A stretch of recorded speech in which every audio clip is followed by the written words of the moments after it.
के साथ हिमानी नैथानी शाम के 5 बजने को है और हम लेकर हाजिर हैं अपनी खास पेशकश 5 का प्रहार, जिसमें आज मैं बात कर रही हूं कि किसके टारगेट पर हैं राम भक्त। कौन है जो राम भक्तों के खिलाफ साजिश रच रहा है। महाराष्ट्र से लेकर गुजरात तक और गुजरात से लेकर बंगाल तक आखिर कौन है जो रामनवमी की आड़ में फायदा उठाना चाह रहा है। दरअसल रामनवमी के मौके पर देश के कई हिस्सों में हिंसा देखने को मिली। उपद्रवियों ने रामनवमी के जुलूस पर हमला कर दिया। इस बीच बीजेपी और टीएमसी प्रमुख ममता बनर्जी ने रामनवमी हिंसा को लेकर वार पलटवार का जो दौर है बीजेपी और टीएमसी में वो शुरू हो गया।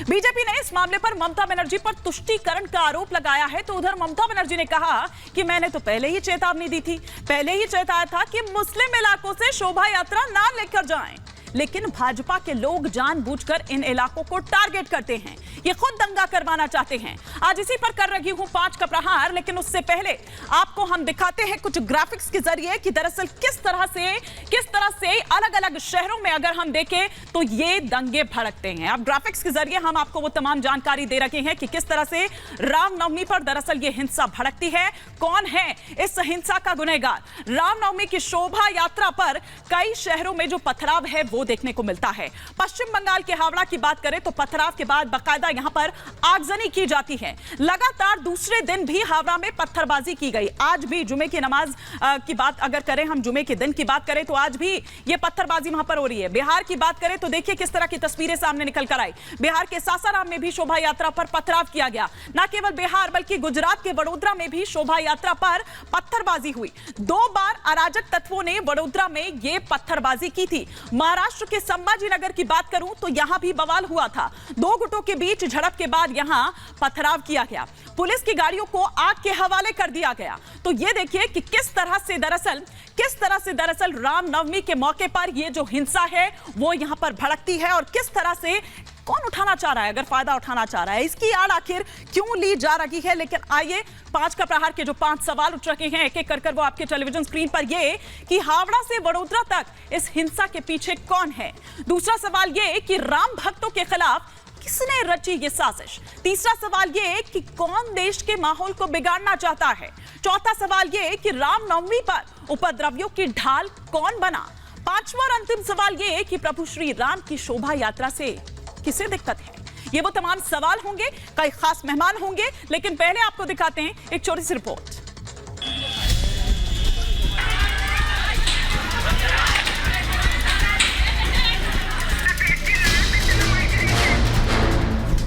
रामनवमी पर किसने फेंके नफरत के पत्थर। हावड़ा में हिंसा के लिए किसने दिया ऑर्डर।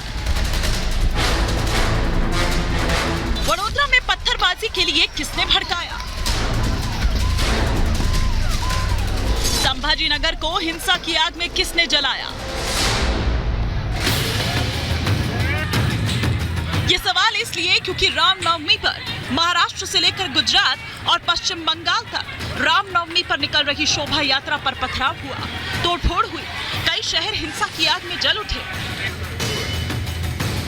महाराष्ट्र के संभाजीनगर में राम मंदिर के बाहर उपद्रवियों ने उत्पात मचाया, तो गुजरात के वडोदरा में रामनवमी के जुलूस में 2 बार पत्थरबाजी की गई। वहीं पश्चिम बंगाल के हावड़ा में भी जब प्रभु राम की शोभा यात्रा निकाली जा रही थी तब पत्थरबाजी और आगजनी कर माहौल खराब किया गया। हावड़ा में कल पत्थरबाजी और हिंसा का असर आज भी दिखा। आज भी हावड़ा की सड़कों पर पत्थरबाजी हुई। बेखौफ पत्थरबाजों ने पुलिस के सामने पत्थर चलाए, सरेआम सड़कों पर बवाल हुआ और एक बार फिर तनाव के हालात पैदा हो गए।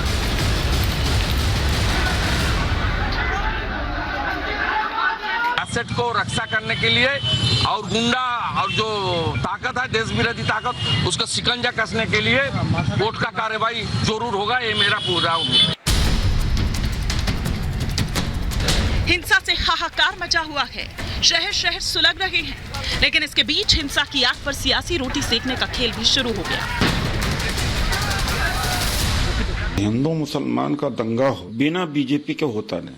ममता बनर्जी जी ने कहा है कि बाहर के गुंडे आए थे, वो आते हैं। भारतीय जनता पार्टी की खेती यही है, अगर हिंदू मुसलमान न होगा तो वोट कहां से मिलेगा। बंगाल को ममता बनर्जी ने ऐसा माहौल क्रिएट कर दिया है जैसे इस्लामिक स्टेट हो। आज तो बंगाल को देख करके, बंगाल की तुष्टीकरण को देख करके पाकिस्तान और बांग्लादेश का भी जो कट्टरपंथी है वो भी शर्मसार हो गया है। राम भक्तों के खिलाफ आखिर ये साजिश कौन रच रहा है? कौन है जिसे देश का अमन चैन रास नहीं आ रहा? क्या ये महज एक संयोग है कि गुजरात से लेकर महाराष्ट्र और पश्चिम बंगाल तक रामनवमी पर हिंसा हुई, या फिर ये एक सोचा समझा प्रयोग है?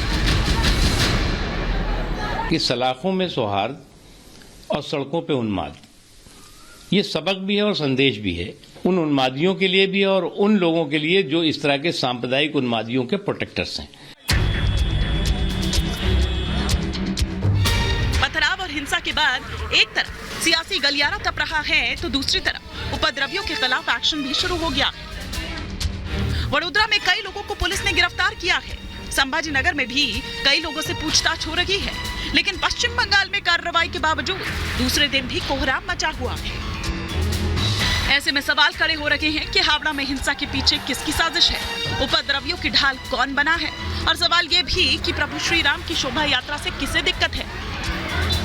Bureau report, Republic Bharat.